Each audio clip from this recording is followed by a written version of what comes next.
नमस्कार दोस्तों, मैं नीरज सनोडिया आप सभी का हमारा इस चैनल परीक्षा प्रिपरेशन में स्वागत करता हूं। दोस्तों, हम लोग आज पढ़ने वाले हैं लॉरेंस कोहलबर्ग को। पिछली क्लासेस में हम लोगों ने जीन पियाजे को पढ़ा हुआ था। हम जानते हैं उनके संदर्भ में कि इन्होंने बालक के विकास के संदर्भ में स्टेजेस ऑफ मोरल डेवलपमेंट अर्थात नैतिक विकास की अवस्थाओं का वर्णन किया हुआ है। हम देखते हैं कि लॉरेंस कोहलबर्ग का जन्म अमेरिका में हुआ। तो एक बात तो हमें ध्यान रखना है कि कहाँ के विद्वान हैं। ये प्रश्न यदि कभी आए तो आप एक क्लिक करेंगे कि अमेरिकी विद्वान है। ठीक, अमेरिकी विद्वान के साथ साथ हम बात करते हैं कि इन्होंने बहुत सारी ऐसी किताबें लिखी हुई हैं, उन्हीं को हम समझते हैं थोड़ा सा, क्योंकि कई बार प्रश्न आ जाते हैं कि यह किताब किसके द्वारा लिखी गई है। तो पहली बात करेंगे ऐसे ऑन मोरल डेवलपमेंट। इसके 2 वॉल्यूम में किताबें आई हुई थी, ऐसे ऑन मोरल डेवलपमेंट एक। दूसरा आता है the philosophy of moral development, एक और किताब थी इनकी। अगला साइकोलॉजी ऑफ मोरल डेवलपमेंट, इसी प्रकार से एक इनकी किताब थी। जैसे बात करें the child psychology and childhood education एक, the philosophy of moral development ये एक और किताब है इनकी, चित्रों के रूप में यहाँ रखा हुआ है। अगला the meaning and measurement of moral development, अगली किताब थी इनकी, यहाँ हम देखेंगे।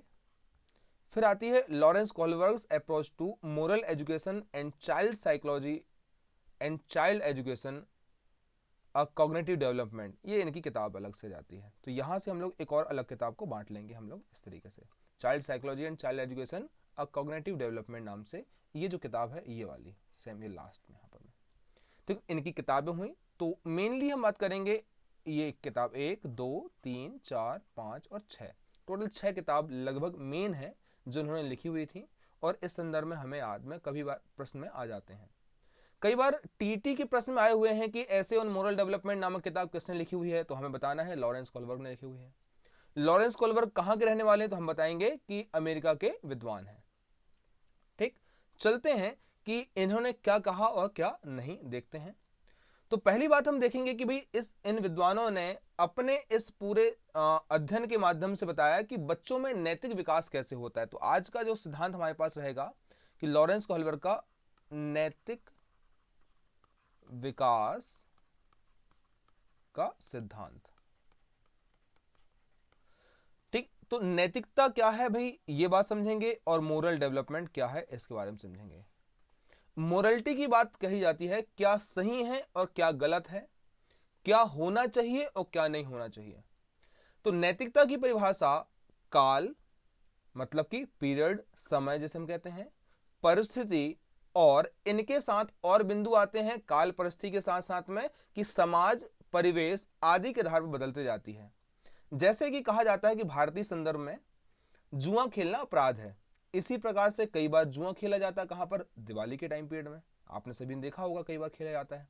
तो उस दौरान अपराध की बात नहीं आती भैया, हमारे पास दिमाग मेंटलिटी कुछ और काम कर रही होती है। इसी प्रकार से अलग अलग बहुत सारी कहानियां हमारे पास मिलेंगी।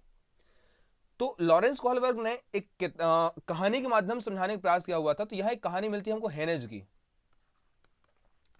हेनेज नाम का व्यक्ति है, इनकी वाइफ हो जाती है बीमार, कहा जाता है कि इनको हो जाता है कैंसर। ये डॉक्टर के पास ले जाते हैं अपनी वाइफ को। डॉक्टर के पास ले जाने के पश्चात कहते हैं भैया एक दवाई हाल ही में इसकी खोजी गई है और एक व्यक्ति के पास मिलेंगी जो केमिस्ट है। ठीक, ये केमिस्ट के पास जो मतलब कि जो दवा खोजने वाले व्यक्ति, उनके पास ये दवा मिलेगी कहा जाता है। हेनेज उस व्यक्ति के पास पहुंचते हैं, दवा वाले के पास। दवा वाला कहता है कि भैया ये जो दवा है मैं आपको, मतलब जो एक्चुअल कॉस्ट थी उससे 10 गुना प्राइस पर बेचूंगा, चूंकि मैं क्या हूं, एक प्रकार से दवा बनाने वाला व्यक्ति हूं, और दवा इसलिए बनाया हुआ था ताकि मुझे क्या मिल सके, पैसा मिल सके, अर्न मैं कर सकूं। ये भी अपनी अपनी जगह में सही है, दवा बेचने वाला भी। लेकिन हेनेज कहता है कि भैया मेरे पास अभी केवल इतने ही पैसे हैं कि मैं आपकी कॉस्ट को पे कर पाऊं, उससे ज्यादा नहीं। कॉस्ट से ज्यादा पे करने के पास उनके पास पैसा नहीं होते हैं। तो वो क्या करते हैं कि इन्होंने दवा वाले बेचने वाले व्यक्ति ने इन्होंने दवा देने से मना कर देता है, बहुत रिक्वेस्ट करता है, बहुत मिन्नतें करता है, भैया मैं आपको इतना पे कर रहा हूँ, कॉस्ट के बराबर तो पे कर रहा हूँ। लेकिन हेने जो दवा बेचने वाला है वो कहता है कि भैया हम तो लाभ कमाने के लिए बैठे हुए हैं। इसी प्रकार से रात में हेनेज जाता है और ये दवा चुरा लेता है। तो यहां प्रश्न पूछा गया है कि क्या यहां दवा चुराना उनके लिए सही था, हेनेज के लिए?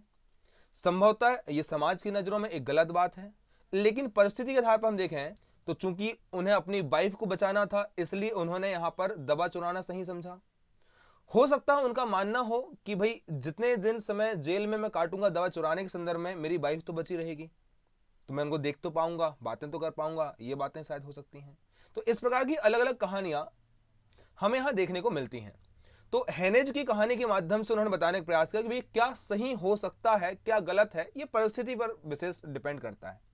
इसी प्रकार से उन्होंने अपने इस पूरे सिद्धांत में, ठीक, जो कुछ बच्चे थे हमारे पास अलग अलग आयु वर्ग के, उनके आधार पर अध्ययन करने का प्रयास किया। तो लगभग इन्होंने ऑब्जर्वेशन और जो विश्लेषण किया 10 से 16 वर्ष के आयु के बच्चों पर में। हेनेज की कहानी तो थी लेकिन और ऑब्जर्वेशन किया 10 से 16 वर्ष के बच्चों में। कहानी जानकारी मिलती है कि इन्होंने बताया कि जो बालकों में नैतिक विकास होता है वो किस रूप में होता है। तो कुछ बच्चे, उन्होंने ऑब्जर्वेशन किया कि कुछ बच्चे जो हैं खेल रहे थे, जैसे हम लोग खेलते हैं राजा रानी वाला केस था। तो एक बच्चा जो है वो यहां पर मैं इसी सेम कहानी चोरी के अपराध के लिए सजा सुनाता है दूसरे बच्चों को, अर्थात जो राजा बना हुआ था तो राजा यहां पर मैं सजा सुनाता है चोर को।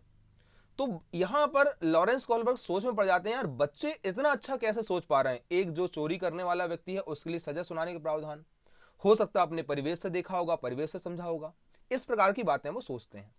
इन सोचने के पश्चात उन्होंने और भी सारे स्टडीज को परफॉर्म किया, बहुत सारे ऐसे ऑब्जर्वेशन किया, अलग अलग आयु वर्ग के जो हमारे पास 10 से 16 वर्ष के आयु के बच्चे कहे जाते हैं उनको यहां पर समझा। और समझने के पश्चात में उन्होंने नैतिक विकास की 3 अवस्थाएं बताई हुई हैं जिन्होंने 2-2 चरणों में बांटा हुआ है। इन 3 अवस्थाओं को हम लोग देख पाते हैं इस प्रकार से कि पहली आती है हमारे पास में प्री कन्वेंशनल स्टेज, मतलब पूर्व रूढ़िगत अवस्था एक। दूसरा अगला आता है रूढ़िगत अवस्था, और तीसरी अवस्था आती है, यहां पर हम बात करेंगे उत्तर रूढ़िगत अवस्था, मतलब pre conventional stage, conventional stage और पोस्ट कन्वेंशनल स्टेज। तो प्री रूढ़िगत या पूर्व जो प्री कन्वेंशनल स्टेज की बात करेंगे, यहां बच्चा बाहरी सत्ता के आधार पर काम करता है, मतलब जैसा बताया गया वैसा मानने का प्रयास करता है, यार यही बात सही होगी, ये गलत नहीं हो सकता है, इस प्रकार की बातें। प्री कन्वेंशनल स्टेज की बात करेंगे, प्राक या पूर्व रूढ़िगत अवस्था। तो ये जो अवस्था है लगभग लगभग कहा गया है कि 4 साल से लेकर के 10 साल तक के लगभग की अवस्था है, ठीक, इन्होंने मान लिया हम लोगों ने। और इस अवस्था में हम देखेंगे, इस अवस्था को 2 भागों में और बांटा, तो बोले 3 जो अवस्थाएं हैं इनको 6 चरणों में बांटा हुआ, 2-2 चरण इनके कहलाए हैं। तो इनके चरण थे दंड एवं आज्ञाकारी उन्मुक्ता पहली आई, दूसरी आती है साधनात्मक सापेक्षवाद की अवस्था, जैसे कि यहां से आ रहा है कि किसी प्रकार की रूढ़ी बनने के पहले की अवस्था है, मतलब जैसा बताया जाएगा वैसे ही बच्चा करेगा। जैसे यहां कहा गया है I better share this toy और मम्मी विल बी मेड, मतलब कि दोस्ती आपस में हम लोग शेयर कर लेते, नहीं तो मम्मी यहां पर मैं ठीक डांटेंगी या फिर गुस्सा होंगी, इस प्रकार की बात करते हैं बच्चे। तो मम्मी से डरने के लिए वो आपस में यहां पर क्या करते हैं, उनकी बातों को मानते हैं। ये पहली अवस्था है हमारे पास में, दंड से बचने के लिए या आज्ञाकारी हैं इसलिए दर्शाने के लिए बात हमारे पास आती है। तो प्री कन्वेंशनल स्टेज मतलब यहां किसी प्रकार की, आपको याद होगा कल मैंने पिछली क्लास में बताया हुआ था कि जीन प्याजे साहब ने बताया हुआ था प्रतिमानहीनता की अवस्था। तो किसी प्रकार के प्रतिमान का अभाव होता है, अर्थात हम या बालक सोचता है कि जो कुछ भी नियम बनाए गए बाहरी सत्ता द्वारा बनाए गए, ऐसा सोचते हैं बालक। तो इसी प्रकार से यहां पर भी ये बाहरी सत्ता के आधार पर में कंसेप्ट आते हैं, भैया कि जो नियम बनाए गए हैं वो हमें मानना चाहिए, नहीं तो हमको दंड मिलेगा, ये सोचते हैं। दूसरी आती कन्वेंशनल स्टेज, अर्थात बच्चे सोचते हैं कि we need to work together as a team, हमें साथ में काम करना चाहिए समाज के लिए, सोसाइटी के लिए। तो अच्छे आपसी व्यवहार पर, इसे बांटा हुआ 2 चरणों में, अच्छे आपसी व्यवहार पर आधारित नैतिक चिंतन और दूसरा सामाजिक व्यवस्था बनाए रखने संबंधी नैतिक चिंतन। तीसरी अवस्था आती है पोस्ट कन्वेंशनल स्टेज, अर्थात हम बात करेंगे इस अवस्था में बालक अपने स्वयं के प्रतिमान बनाना शुरू कर देता है, जैसे कि हम सोचते हैं यार ये तो गलत हो सकता है, ये सही नहीं हो सकता है, तुम मेरे ऊपर छोड़ दो, मुझे जैसा लगेगा मैं वैसा करूंगा या करूंगी, ऐसी बात करते हैं हम लोग। जैसे यहां पर दिया हुआ I don't care if it is the law, it is not right and it is not fair, यदि यह कानून है भी और सही नहीं है और जस्टिस नहीं करता है तो मैं उसकी केयर नहीं करती हूं या नहीं करता हूं, ऐसी बात हम सोचते हैं। मतलब हम अपना अलग से नियम बनाने की बात करते हैं। क्लियर है? तो नियम मतलब होता है कि हमारे प्रतिमान, हमारे मानक अपने अकॉर्डिंग आना सोचना शुरू कर देते हैं, क्योंकि हम यहां चिंतन करना शुरू कर देते हैं। ठीक, ये एक अवस्था आती है। क्लियर है?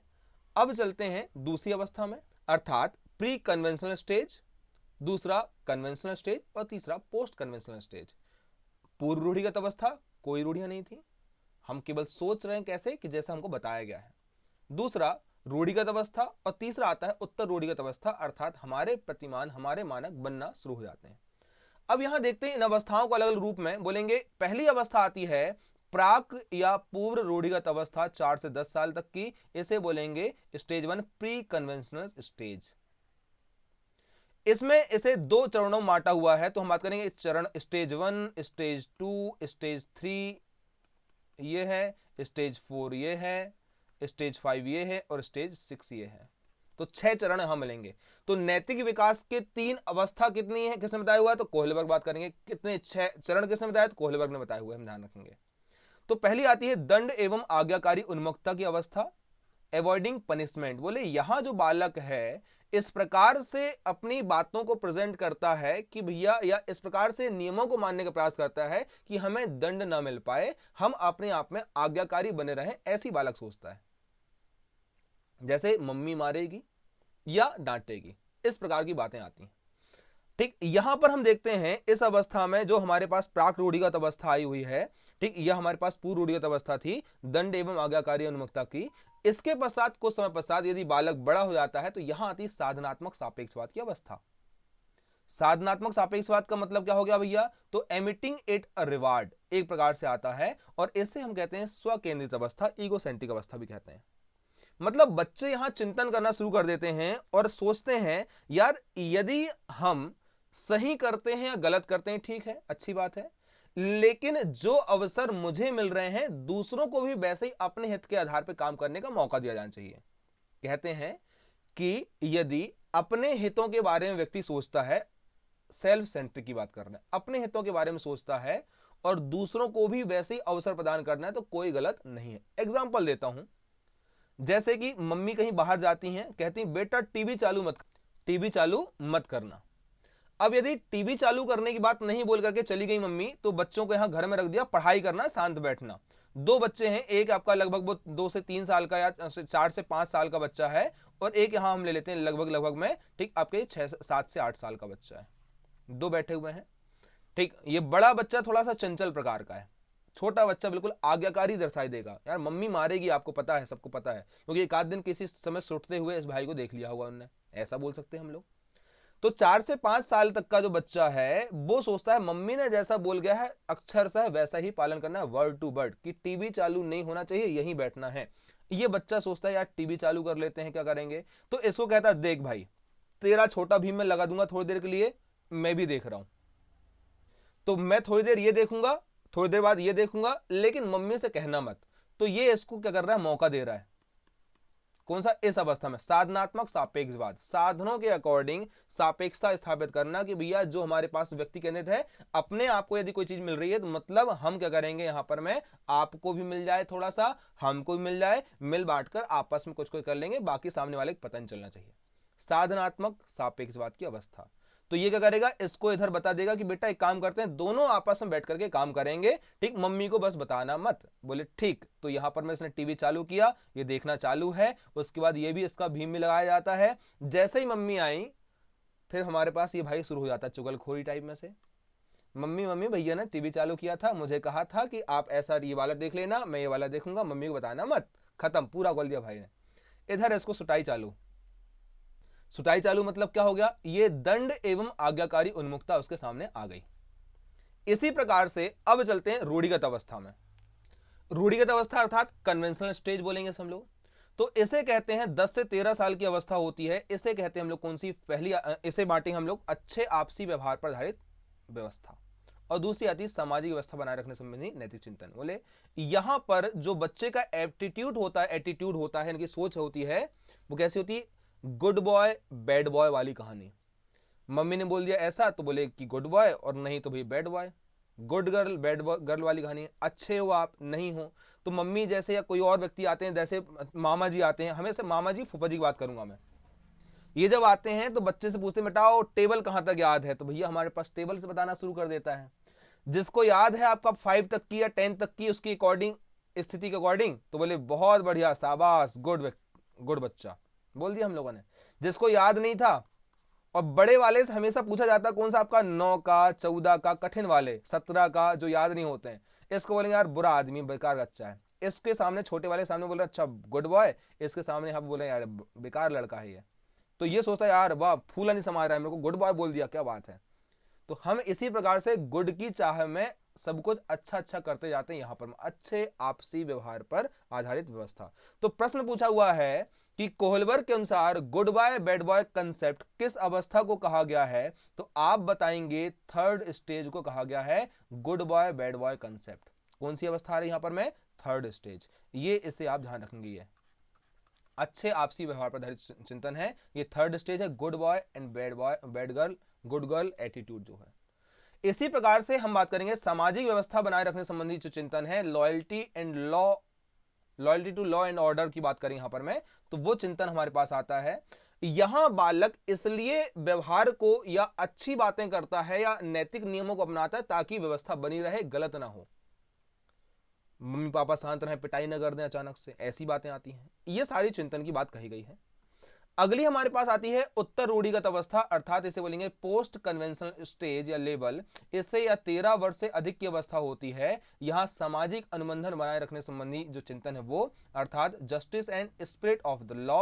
और फिर आता है सार्वजनिक नीतिपरक सिद्धांत, इसे हम बोलेंगे, और ये आता है यूनिवर्सल प्रिंसिपल ऑफ एथिक्स, इस आधार पे काम करता है। तो हमारे पास 6 स्टेज हैं, अवॉइडिंग पनिशमेंट मतलब कि दंड एवं आज्ञाकारी उन्मुक्ता, साधनात्मक सापेक्षवाद, अच्छे आपसी व्यवहार पर आधारित चिंतन, सामाजिक व्यवस्था बनाए रखने संबंधी चिंतन, सामाजिक अनुबंधन बनाए रखने संबंधी चिंतन, और सार्वजनिक नीतिपरक सिद्धांत।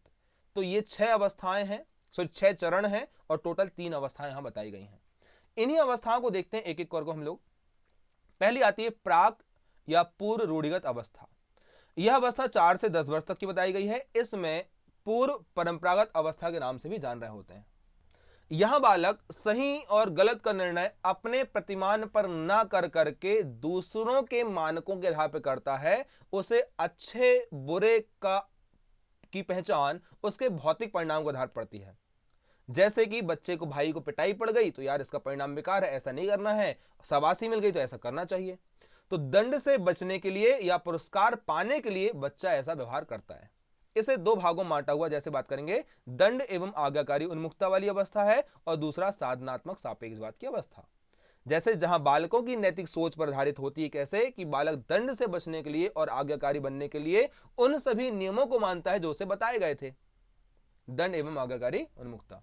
अगला आता है साधनात्मक सापेक्षवाद। तो इस अवस्था को व्यक्ति केंद्रित या सेल्फ सेंट्रिक स्टेज भी कहा गया है, ठीक, और इंडिविजुअल सेंट्रिक स्टेज भी कहा गया है। यहां बालक सोचता है कि अपने हितों के अनुसार कार्य करने में कुछ भी गलत नहीं है, किंतु दूसरों को भी उनके अनुसार कार्य करने का मौका दिया जाना चाहिए। कि भैया ठीक, एक काम करते हैं, दोनों टीवी देखेंगे, तो ये चैनल लगा दूंगा तेरे लिए, मैं ये लगा लूंगा। ये जो बातें की है वो कौन सा हो गया, यहां पर मैं इस आधार पर हो गया, मौका मिलना चाहिए दोनों को बराबर प्रकार से, ठीक। बाद में देखा जाएगा पिटाई पड़े जो भी नहीं हो। अगला चलते हैं नेक्स्ट, रूढ़िगत अवस्था। तो 10 से 13 साल तक की अवस्था इसे बताई गई है।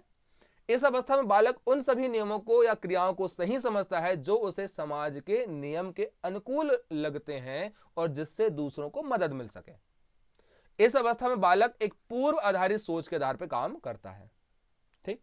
अब देखते हैं साहब, तो इसका हमारे पास आया थर्ड स्टेज, आपसी व्यवहार पर आधारित नैतिक चिंतन। अर्थात इस चरण में बालक एक दूसरे का साथ देना, एक दूसरे का ख्याल रखना, जिसमें को अपना नैतिक व्यवहार मानते हैं। इस अवस्था में बच्चे उन व्यवहारों को मानते हैं जो समाज या माता पिता की नजरों में अच्छा बनाते हैं, जैसे good boy, good girl, bad girl की अवधारणा। इस दौरान बालक समाज में प्रशंसा पाना चाहते हैं और समाज के नियमों के अनुरूप व्यवहार प्रदर्शित करते हैं, ठीक। अगला चलते हैं नेक्स्ट, सामाजिक व्यवस्था बनाए रखने संबंधी चिंतन। अर्थात इस अवस्था में लोगों के नैतिक विकास को सामाजिक आदेश, कानून या न्याय तथा कर्तव्य पर आधारित बताया गया है और बालक इसलिए यहां नैतिक नियमों को मानता है ताकि समाज अच्छे से चल सके, यहां पर कोई चीज गलत ना हो। मतलब प्रत्येक कार्य इन्हीं कानून के दायरे में रहकर कार्य करना चाहिए, ऐसा बालक सोचता है। रूढ़िगत मतलब कि कन्वेंशनल स्टेज हमारे पास आती है। अगली आती, इन्हें परंपरागत अवस्था भी कहा है। पूर्व परंपरागत, परंपरागत और उत्तर परंपरागत, पूर्व रूढ़िगत, रूढ़िगत और उत्तर रूढ़िगत, प्री कन्वेंशनल, कन्वेंशनल और पोस्ट कन्वेंशनल, ऐसी अवस्थाएं हैं। अब चलते हैं अगली तीसरी अवस्था, उत्तर रूढ़िगत अवस्था। इस अवस्था में रूढ़िगत मान्यताओं से उठकर सोचने का प्रयास बालक करता है। यहां नैतिकता उनकी तर्क क्षमता, सोचने समझने आदि के आधार पर जाता है। साथ ही बालक यहां पर स्वार्थ के आधार पर, अपनी समझ के आधार पर, तर्क के आधार पर वैकल्पिक मार्ग भी खोजने लगते हैं। वैकल्पिक मार्ग क्या है साहब, तो बात करेंगे कि यार ऐसा नहीं ऐसा कर लेना चाहिए। जो हमारे पास लूप होल्स होते हैं ना, वो कौन देख रहा है, क्या फर्क पड़ रहा है, ये बात हम लोग करेंगे। तो इस अवस्था में बालक यह सोचने लगते हैं कि कुछ मूल्य सिद्धांत और अधिक कानून से ऊपर हो सकते हैं। अच्छा, यहां देखेंगे सामाजिक अनुबंधन, उपयोगिता और व्यक्तिगत अधिकारों पर आधारित नैतिक चिंतन, ये पांचवी अवस्था बताई गई है। यहां देखेंगे इस अवस्था में बालक यह सोचने लगते हैं कि कुछ मूल्य सिद्धांत और अधिक कानून से ऊपर हो सकते हैं तथा उन व्यवहारों को हम अपनाने चाहिए जो बहुसंख्यक या अधिकांश लोगों को महत्व को बताते हैं। ये बात हमें ध्यान रखना है। मतलब ज्यादातर लोगों के लिए सही है, भले कानून कुछ भी बोले। जैसे कि कानून अभी हमारे पास में कुछ भी एक जानकारी दे दे, यार फिर से लॉकडाउन लगा दिया जाता है, ऐसे बोल दिया जाए, लेकिन यहां पर बात आती है बहुसंख्यक के लिए यह गलत है, ऐसा कुछ लोगों की धारणा है, तो क्या करेंगे, लॉकडाउन का उल्लंघन करेंगे। लेकिन क्या था, सही था। लेकिन जो नैतिक या सही तरीके सोचने वाले लोग हैं, बोलेंगे यार नहीं, अधिकांश लोगों के लिए सही है, हमें मास्क का प्रयोग और बाकी चीजों का प्रयोग करना चाहिए, नैतिक आचरण में आ जाता है। आज आप बात करेंगे तो ये हमारे पास नैतिक आचरण में आ चुका होगा कि यार हमें जब बात करना है तो दूरी मेंटेन करनी है, बहुत पास में नहीं आना है। ये बात हम लोग कर सकते हैं यहां पर में। अच्छा, अभी इस दौरान में कोई बड़े व्यक्ति आए और आप यहां पर पैर ना पड़े उनके, तो भी गलत नहीं है, हाथ ना मिलाएं तो भी गलत नहीं, भैया नहीं, ठीक है, ये गलत ना माना जाएगा इस अवस्था में, क्योंकि ये हमारे पास बहुसंख्यक के लिए ये सिद्धांत के अकॉर्डिंग है, क्योंकि यहां पर ये हाथ मिलाना संभवतः कुछ मात्रा में गलत हो सकता है। ठीक, अगली बात करते हैं सार्वत्रिक नीतिपरक सिद्धांत, मतलब यूनिवर्सल मोरल प्रिंसिपल पर आधारित जो हमारे पास थिंकिंग है वो बात करेंगे। तो इस अवस्था में बालक नियम, परिस्थिति, स्वयं अनुकूलित व्यवहार के आधार पर काम करते हैं। आपस में दोनों फंसा रहता है, यार ये सही है नहीं है, ऐसा करना चाहिए नहीं करना चाहिए। तो यहां पर कहा जाता है कि यार जो बच्चे की अंदर की आवाज है, अंतरात्मा की आवाज कहते हैं, वॉइस ऑफ कॉन्शियंस कहते हैं, उसके आधार पे काम करना चाहिए। जो चीज सही लगे उसे परफॉर्म करो, जो लगे उसे ना करो। जैसे वोट मांगने आपके पास आएंगे 4-5 लोग, सब लोग आते हैं, भैया हमें को वोट देना दादा। तो जब यहां कहा गया है वोट देना, लेकिन आप किसको वोट देते हो, जिसका अपना दिमाग कहता है कि नहीं यार ये सही आदमी है, इसको, ठीक, अच्छे आदमी की बात कर रहा हूं मैं, वो आप लोग 500 रुपया 1000 वाली बात नहीं कर रहे हैं पप्पा के आधार पर, मैं नॉर्मल व्यक्ति बात कर रहे हैं। तो जो हमारी अंतरात्मा की आवाज कह रही है, जो हमारा मन कह रहा है यार ये सही आदमी है, तब जो बात की गई है वही हमारे पास आता है सार्वत्रिक नीतिपरक सिद्धांत। मतलब जो सही लगे वही करो। ये कब अवस्था आती है, मतलब हम बात करेंगे, ये आती है लगभग 14 वर्ष से बाद की अवस्था है, 13 वर्ष से अधिक, 13 साल से पहले, 13 ईयर प्लस, 13 वर्ष से अधिक की अवस्था।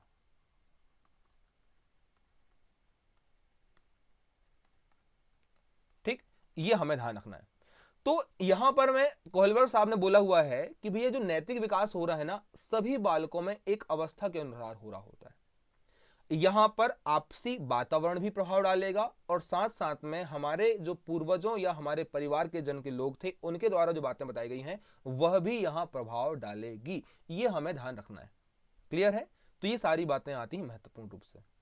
तो हम फिर से फटाफट देखते हैं। जीन पियाजे का सिद्धांत हमारे पास आया, सॉरी आपका लॉरेंस कोहलबर्ग सिद्धांत आया। इन्होंने कहा हुआ है कि बालकों में नैतिक विकास की कितनी अवस्था होती हैं, तो बोले 3, और इन अवस्थाओं को बांटा गया कितने भाग में, तो बोलेंगे हम लोग 6। कौन कौन से, तो यहां पर दंड एवं आज्ञाकारी उन्मुक्ता, साधनात्मक सापेक्षवाद, अच्छे आपसी आधार व्यवहार पर आधारित चिंतन, सामाजिक व्यवस्था बनाए रखने संबंधी चिंतन, सामाजिक अनुबंधन संबंधी चिंतन और सार्वजनिक नीतिपरक सिद्धांत। ये प्रकार से बातें आएंगी। ठीक, क्लियर है? तो इन्हें आप याद करेंगे, 6 स्टेज को भी, good boy bad boy concept याद रखेंगे, दंड एवं आज्ञाकारी उन्मुक्ता से गुड बॉय बैड बॉय को आप रिलेट मत कीजिएगा और एक दूसरे में कंफ्यूज मत होजिएगा। ये हमारे पास दंड वाली पहली अवस्था है, पहली स्टेज है, और गुड बॉय बैड बॉय वाली थर्ड स्टेज है। ठीक, मिलते हैं हम लोग अगली क्लासेस में लेव वाइगोटस्की के साथ। बहुत बहुत धन्यवाद आप सभी का।